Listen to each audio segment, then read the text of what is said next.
This Planner with conference will the now be recorded. Treasure Coast Regional Planning Council.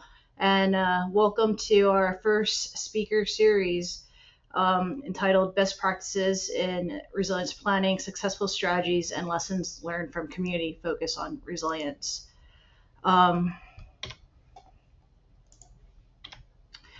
Before we begin, I'd like to take a moment to acknowledge the funding that made this speaker series possible. This event is supported by the Florida Department of Environment Protection's Resilient Florida program, which is dedicated to enhancing the state's resilience to flooding and sea level rise. The Treasure Coast Regional Planning Council, as a regional resilience entity, plays a key role in coordinating these efforts, providing technical assistance and collaborating across counties and municipalities to develop strategies for mitigating the impacts of climate change. We are incredibly grateful for their support in fostering this important conversation. And just a little bit about the Treasure Coast Regional Planning Council in case you're not familiar with us.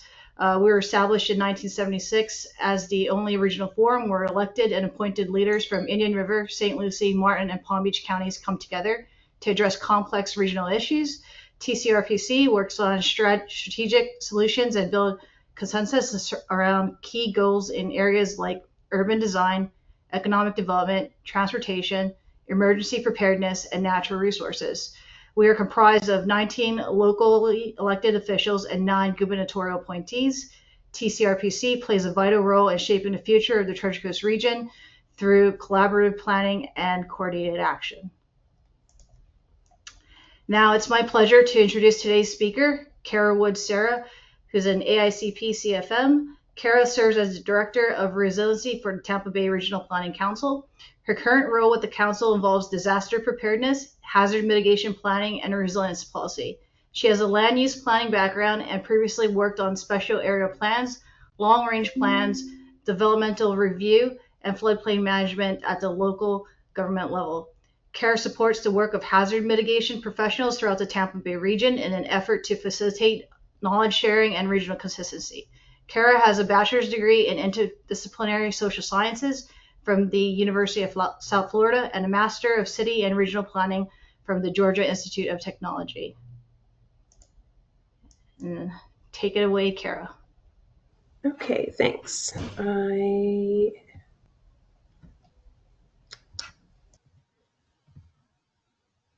just working on sharing my screen.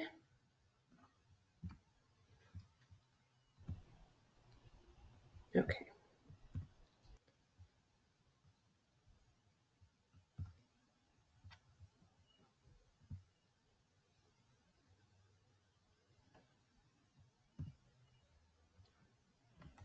Can you see that okay, Terry Ann? Yep. Awesome. Thanks. And thanks for the introduction, Terry Ann. I'm Cara Woods Serra with the Tampa Bay Regional Planning Council, like was mentioned previously, and we are one of the other 10 planning councils in the state of Florida. We cover this region, a 6-county region in Tampa Bay, and we work on, community and council conversations, public and private partnerships. We try to take a lead on trending issues, bringing the governments to the table, and we've had a long history of working in sea level rise and climate change in our region. But our Regional Resiliency Coalition was just formed in 2018. That was modeled after the Southeast Climate Compact in Southeast Florida, and it actually covers an area just outside of our Regional Planning Council's boundaries. It goes down to Sarasota County. It's, we think, the second collaborative or coalition in the state and the 18th in the country. We currently have 33 coalition members, all local governments, and then we have over 100 private sector partners that work with us. And we came together around this resiliency coalition through a memorandum of understanding, which was how we started the coalition in 2018. Each of the initial local government members signed this MOU where they agreed to cooperate regionally, develop a regional resiliency action plan, think about science-based decisions, and really used the most updated science out there to make decisions and integrate legislative strategies and community involvement. And so this regional action plan was developed to be not regulatory, it's completely optional, and it's more of a menu of actions that our local governments can choose from instead of something that tells them what to do. Overall, we want the outcome to be an opportunity to work together as governments, since a lot of the resiliency issues don't stop at a city or county boundary. The plan really highlights collaboration, and we hope that it makes it easier for us to work with our regional, state, and federal partners. And it includes 10 actions, and I'll just kind of go over these high level. The first one is that we want to use the best science and data. The second one is that we want to incorporate vulnerability assessments for all of our local governments. And we also encourage those vulnerability assessments to go above and beyond to look at like food systems or heat type of issues as well. We also, in Goal 3, are encouraging capacity building both at the local government level and at the community level. We believe that we want to see a multimodal transportation system that supports affordable housing. That works. And we are hoping to restore and preserve our habitats and wildlife while also improving our public infrastructure. We want a resilient transportation network and food for everyone. And the final two are related to our business communities, recovering quickly, but also being able to grow a workforce that supports some of the climate adaptation that we need to do. And so here's some of our high-level actions. One is to work with all of our transportation sector organizations to think about how we can lower our greenhouse gas emissions, and then to also think about the electric vehicle infrastructure that we need for our region to support clean energy vehicles, thinking about reducing our food waste and building food sustainability, and also, again, supporting the industries that we need to adapt to these rising sea levels and increased heat. Thinking about the best practices and the best innovations for our stormwater management systems. And then again, building that community-focused capacity, making sure our residents understand what's flooding, why is it flooding, and how can they partner with their local governments to react to that. And we think that there are a couple ways we can tackle that, but one is really thinking about how we communicate with residents in a way that makes sense. We have a shoreline standard that I will get a little more into in a few slides, but this is just an action related to integrating that shoreline standard in each local government. And then we're hoping to continue to move towards a 3,000 acre increase in conservation and mitigation for our wildlife habitats. We have established a regional resilient land use and design working group, and we are also partnering with the Florida Housing Coalition on this second action to try to increase our affordable housing in the region, and making sure that as we're increasing it, it's taking into consideration some of the sea level rise and future conditions that we're seeing. So again, it's totally voluntary. It really considers the capacity of the local government. Maybe there are a lot of resources and that local government wants to do really big impact projects. Maybe they need to do lower hanging fruit projects that are smaller budget. And so they can look at that menu, pick from the menu the things that make sense. Maybe they're looking at the community priorities, and so they want to align it with that. But overall, we also want it to be aspirational. So that's why the goals are related to what we want to see as Tampa Bay, instead of the problems that we might be facing. And again, we hope that it aligns with state and federal priorities. So we adopted the action plan in 2022. So I wanted to go over some of what we've seen since then. One thing that we have developed, actually, we developed this alongside the adoption of the action plan, was our shoreline policy guide and model language. This supports the adoption of best practices. We had a FDP grant in 2021 to develop this, and we worked alongside the University of Florida's law school, as well as we were provided technical assistance by a shoreline engineer. And so through that process and a work group that provided technical guidance towards us and local government guidance towards what could potentially be adopted or what the potential issues were, we developed this ordinance, which prescribes a minimum tidal flood barrier height of 5 feet. And that's based on sea level rise for 2070 and high tide. And that is also a recommendation for not just hardened shorelines like a seawall, but also hybrid or living shorelines as well. And so we hope that this makes it easier to adopt those less traditional shoreline adaptations, but also allows us to be consistent across the region. I wanted to show the other way that we're tracking progress, which is I'm going through each of the actions and seeing over the course of the past 2 years, approaching 2.5, can I show any movement? So one of our actions is to identify those best practices for stormwater, and we established a work group to do that in 2023. So we're hoping that they will develop some best practices or make a determination of what resources we need in our region.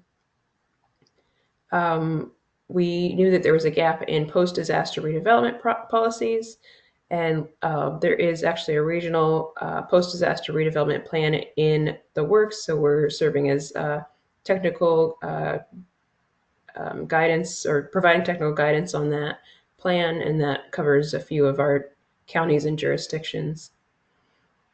We also realized that heat was an issue when we were working on the action plan, and we have the city of Tampa has since launched a heat playbook just this past summer, and so we hope that will be a model for our region as well. And then one of the things that we knew was that we had some organizations that we wanted to work more closely with. Our water management district, but also Tampa Bay Water, the Army Corps, and the Port Authority. And I actually didn't get to update this, but we now have the Water Management District and the Port Authority serving as members of our steering committee. And I think we're working with the Army Corps to hopefully get a Army Corps study on Tampa Bay. Another way that I'm trying to track success is through this interactive map. So it's kind of modeled after what FDP does for their Resilient Florida Grant Program, where they show the grants that they've given out in the past few years and what categories they think those fall in. It made sense for us to choose different categories here, but we wanted to make it really easy for our member governments to see what has already been done in our region. And then if they want to ask questions of the city or county that implemented that already, then they can, they're provided a contact here, and they can also see, we've got like project type, funding source, and so they can get a good amount of information right here on this one page. And if they need to be connected, we can always provide that connection as well. So we have in the bottom 5 categories, but we're also going to add a new category, I think, around clean energy. So if you are looking for a stormwater project, you can toggle on that stormwater button, and it'll show you only stormwater projects. You can see in the map here that all 5 of those categories are toggled on. And then in the top right, there's an add project button. And so that makes it that a more sustainable resource. So if you are just finishing up your vulnerability assessment in your local government, you can hit that add project button and you can add the project, add as much of the data that we ask for. And then if there are gaps, you can just let us know and we'll try to fill those gaps so that it shows up on the map and you can um, be acknowledged and also provide resources to your fellow member governments. So one other thing that we have done is our Regional Resiliency Summit. I think this is our 5th year that we're approaching next month. This is some pictures from our last summit where we had the Florida Atlantic University show up with some virtual reality helmets. And so we were able to have that demonstration there in the bottom right and show people what flood adaptation could look like, what the flooding looks like beforehand. So that was a cool partnership that we had. We also had a panel on vulnerability assessments. You can see in our bottom left, that's our hazard mitigation planner on the left, and then Eddie Bouza from FDEP is there as well. We have an audience of local and private practitioners that attend. A lot of the resiliency leads from our cities and counties attend. This past year, we were in Clearwater Beach, but this year we'll be in Palmetto. It's a day and a half, and it is also kind of modeled after the Southeast Compact's summit. I think we tend to highlight our local government successes a little bit more. If you're interested, this year it is going to be in Palmetto, May 15th and 16th, and all of that information is on our website. And I think that's all I had, and I'm happy to answer questions.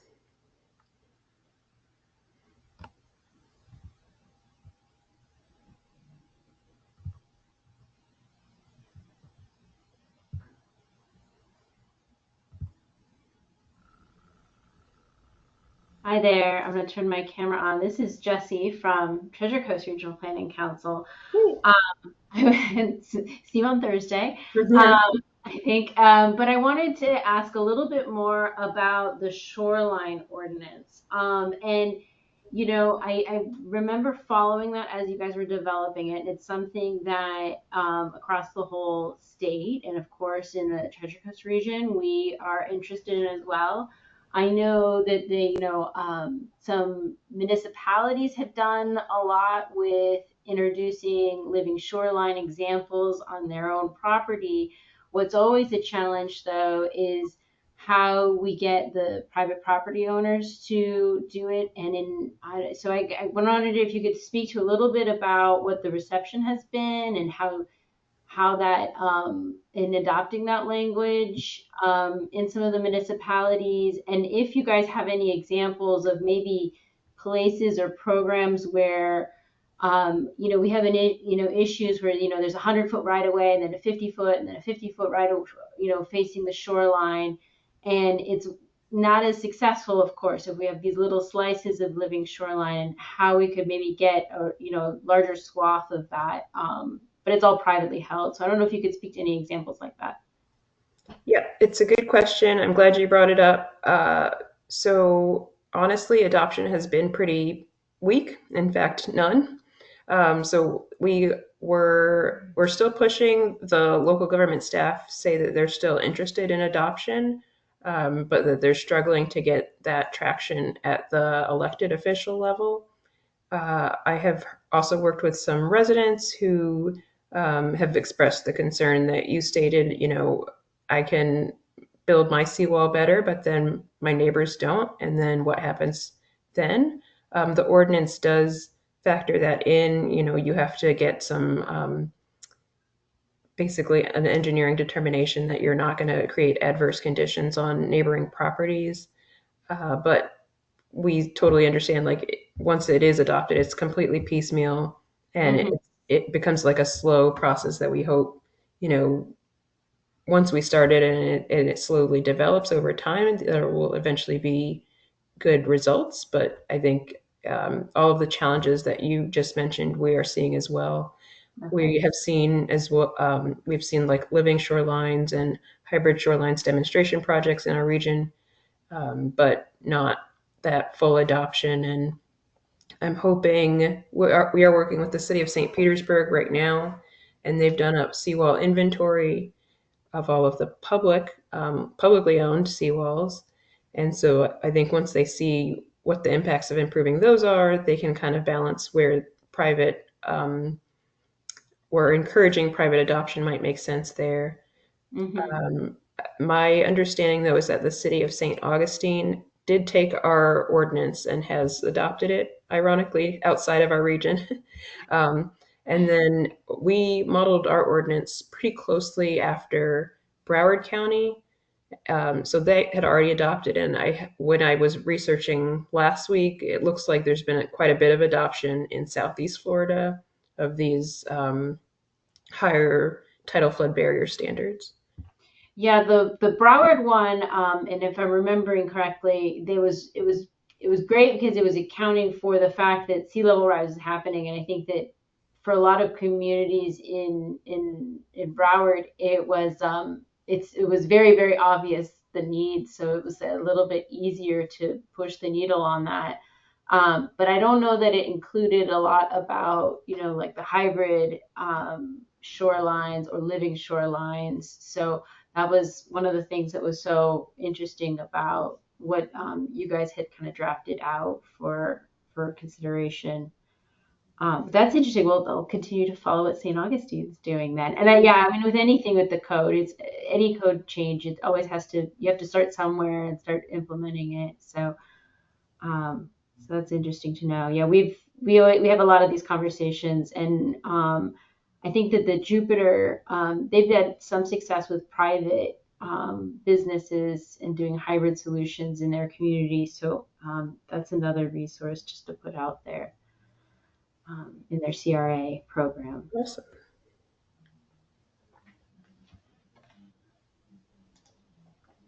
Okay, if nobody else has a question, I'll go. This is Stephanie with Treasure Coast Regional Planning Council again. We're inquisitive people here.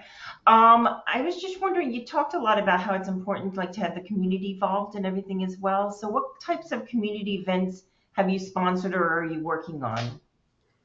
And I'm wondering, I'm curious about how this works for your planning council, but we typically don't go straight out into the community. We work with one of our member governments, but we are working with the city of St. Petersburg. What we're doing with that city is a community based adaptation plan.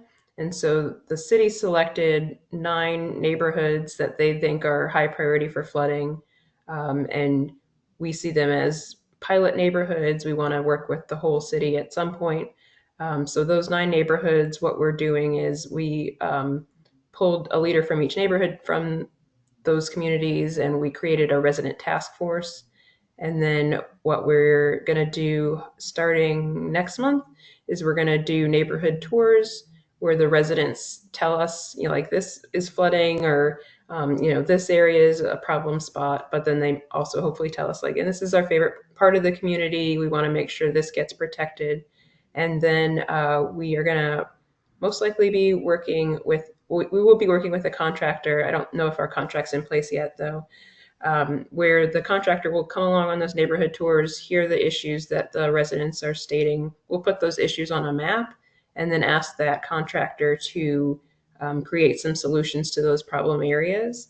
And we're hoping to do some short term solutions and longer term solutions.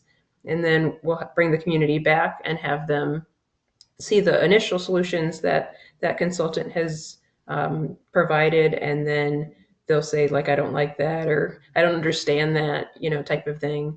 And so this is sort of our pilot of working with communities, but we think it needs to be like a sort of grassroots process, but collaborative, as well as giving the opportunity to build that neighborhood capacity. We've learned that residents confuse stormwater and wastewater. So they'll say the sewer is backing up and they mean the stormwater system. And they've complained a lot about backflow preventers. They said it's flooding near the backflow preventer. Well, that's because the backflow preventer doesn't release water until it gets to a certain depth. So it's learning about how to talk to the city and like advocate for yourself, but also get the city to act on those types of things. And then another thing we learned was see-click fix. They'll report something in see-click fix, and similarly, like they'll say it's the sewer is backing up, so it goes automatically to a sewer technician, and so it never gets escalated to the stormwater director. So he doesn't know that it's flooding in that area because someone said the sewer backed up, and so it's that miscommunication there. Another project in our region is it's called a cool quarter. It's happening in the city of Tampa. They haven't received funding, but they're still pursuing it, and so that would be a pilot for our region. So the northernmost part of that corridor has a community garden, as does the southernmost part of the corridor. And they did a demonstration event last summer where they put shade structures over the bus stop. They added street trees, and then they're working with I think it's Tampa Family Center is also along that corridor. So it's an area where people are walking and riding the bus and trying to get to these community services, but they're experiencing a lot of heat impacts because there's just no cooling infrastructure there. So it's working alongside neighborhood organizations as well, so that we can, because they're most likely trusted in the community already, and so that we can kind of make that connection and build that capacity there again.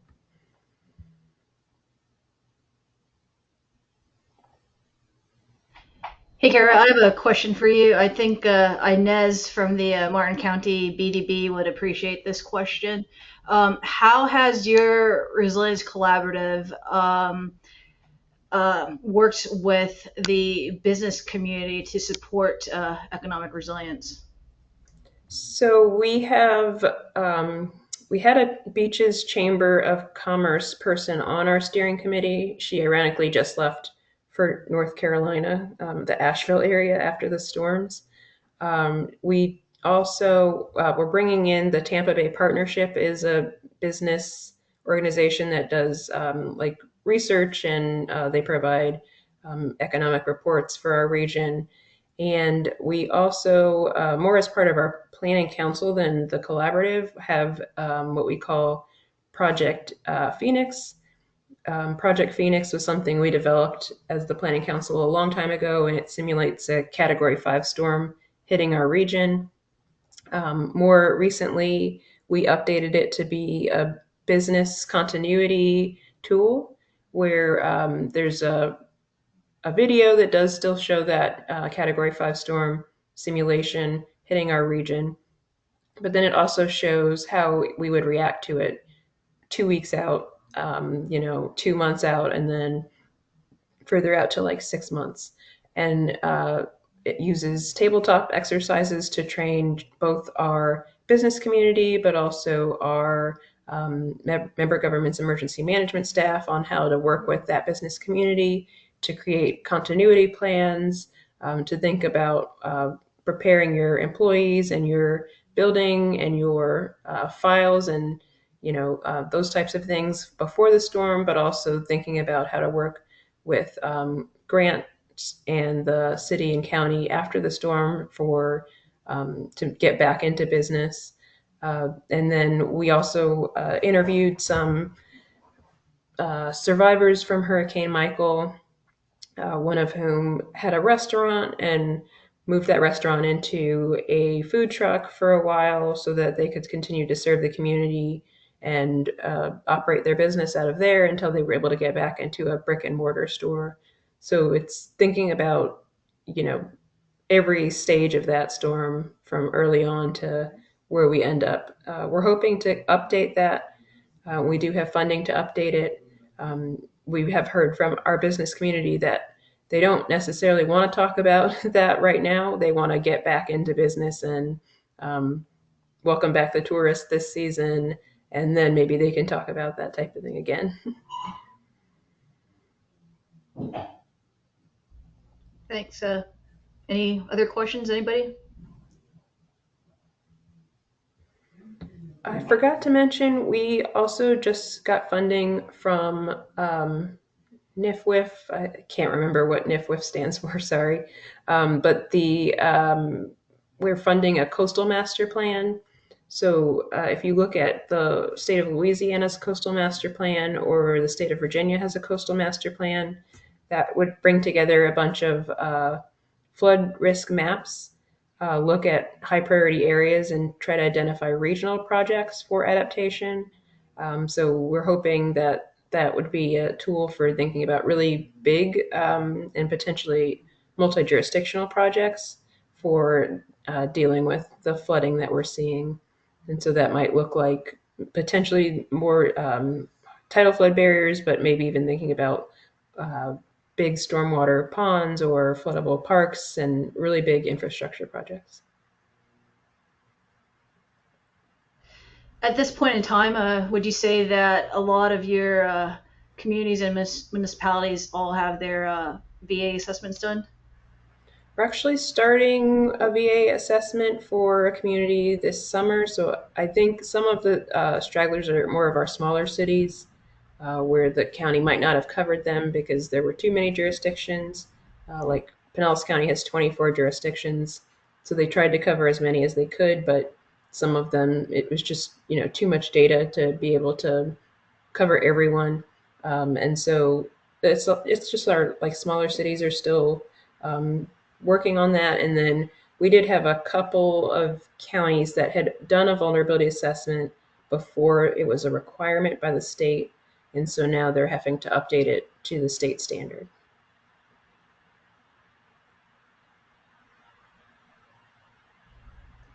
Okay, thanks.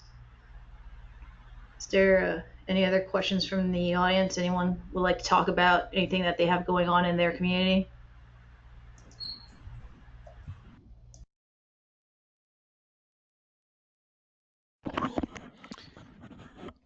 Hello, can you hear me?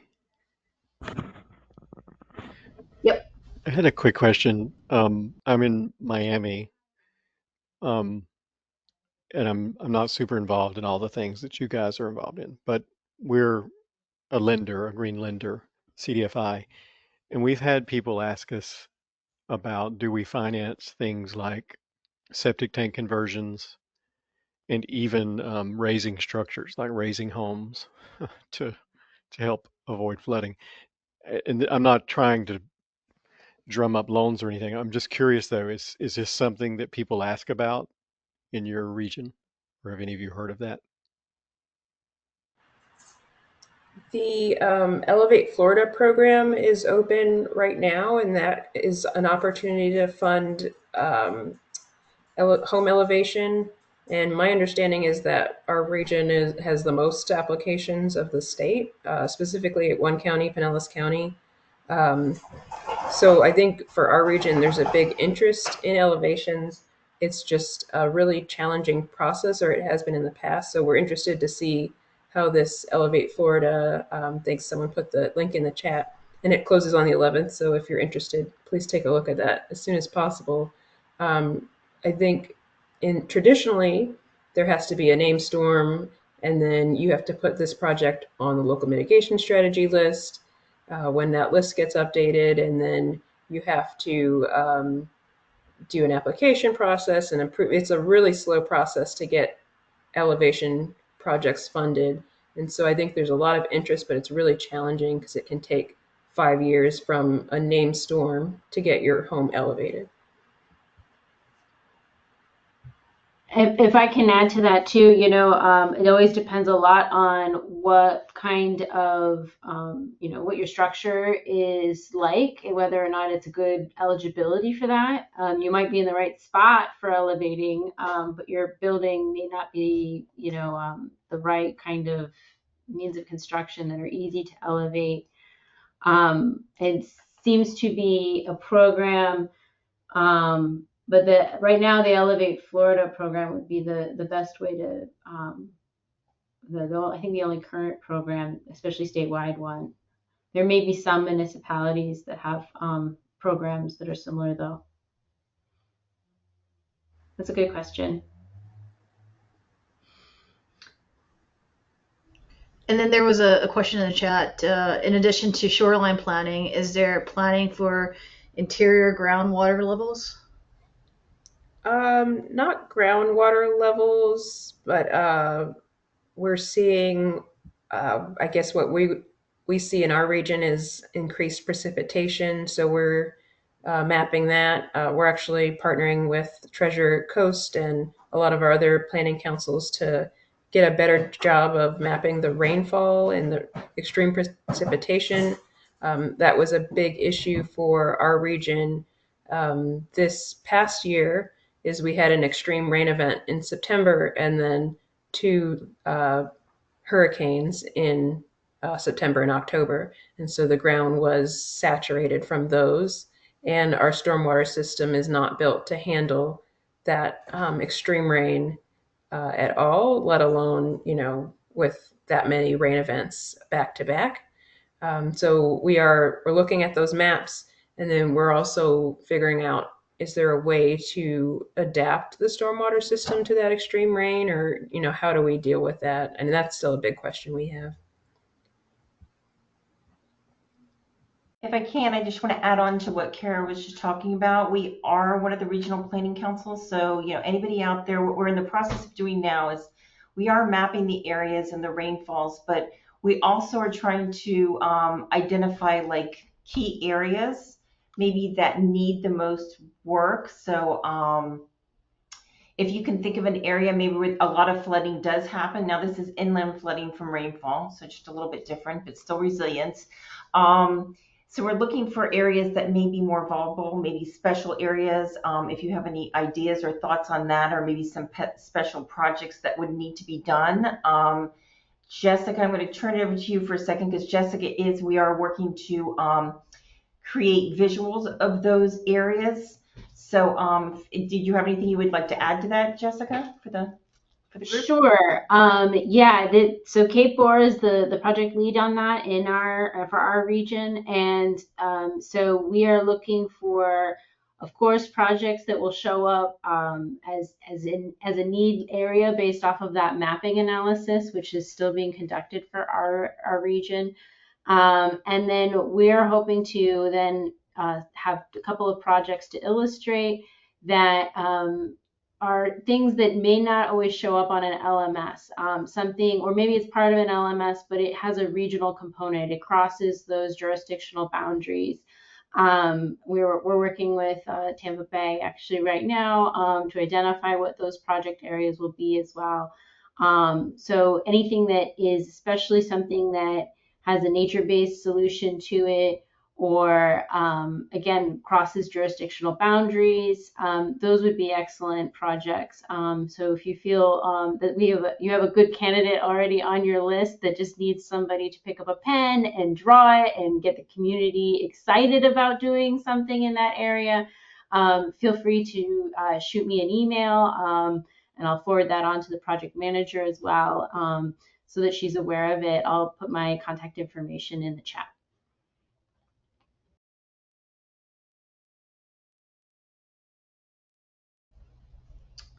I guess I'll close out with a final question to Cara. Can you provide any insights or lesson learned that you've come across or faced in resilience planning, and how you've overcome those challenges? Oh, so many. Yeah, I think most of the challenges that we've had to overcome, we really overcame with that coalition building and that consensus building. And then I think it sounds like you guys are having a lot of the same challenges as we are. So also that, opportunity to talk to our other planning councils, I think really makes it easier to kind of just bounce ideas off of each other and see what's working in your region. Like I mentioned, rain is a big issue for us right now that we're still trying to tackle and figure out how to deal with. And then for us, that challenge, but I think also what is catalyzing our work right now is that double impacts from these storms this past year. So I think we have an opportunity right now to get some post-disaster redevelopment plans done and help people to understand flooding better and do that neighborhood capacity building that I think will help us to do better work in the future. Thanks, Kara. And before I give you guys back some time, I would like to close with a couple of announcements. First of all, if you don't know already, Resilient Florida is holding virtual office hours now until June 30th. Current grantee assistance on Tuesdays and pre-application assistance on Thursdays.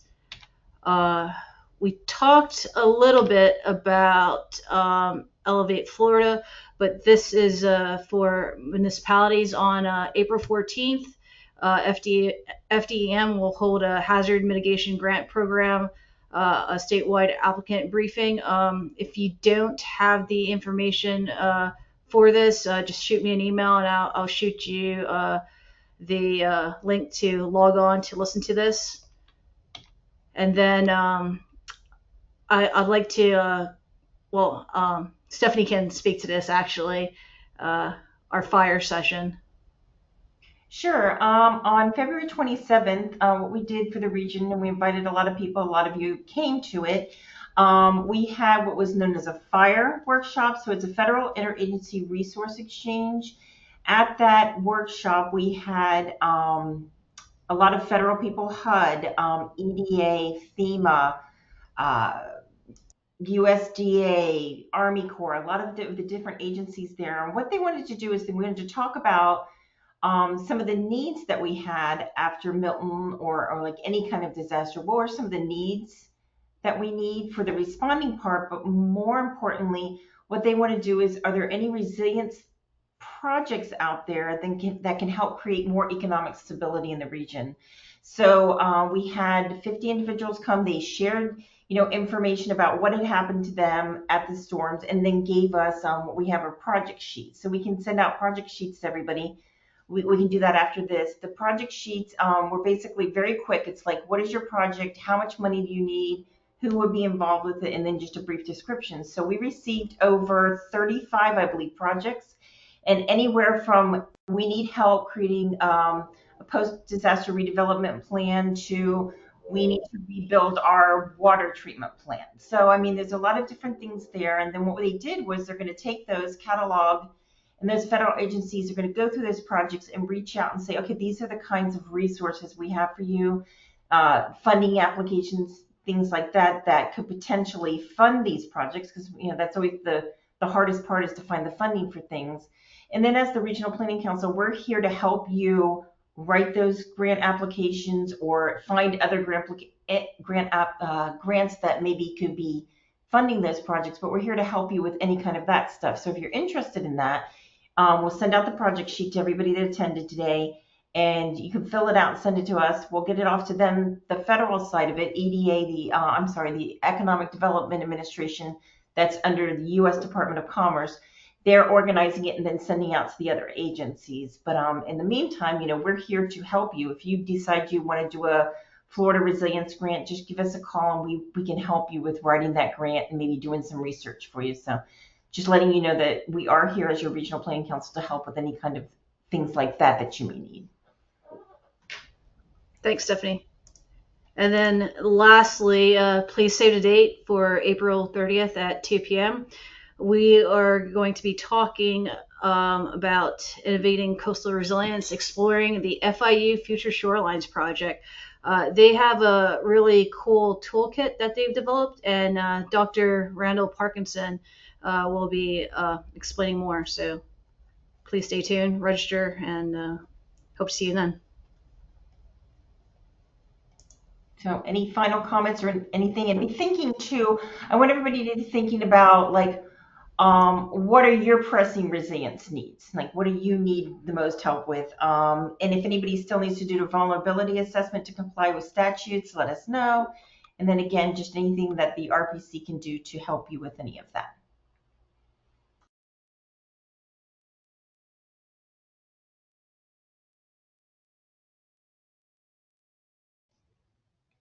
Thank you all. Okay, are we good, Terry? We're good. If no one else has anything else to say, Nope. thank you. Okay, thank you. Thank you. Thank you, Cara. See y'all tomorrow. Okay. Thanks.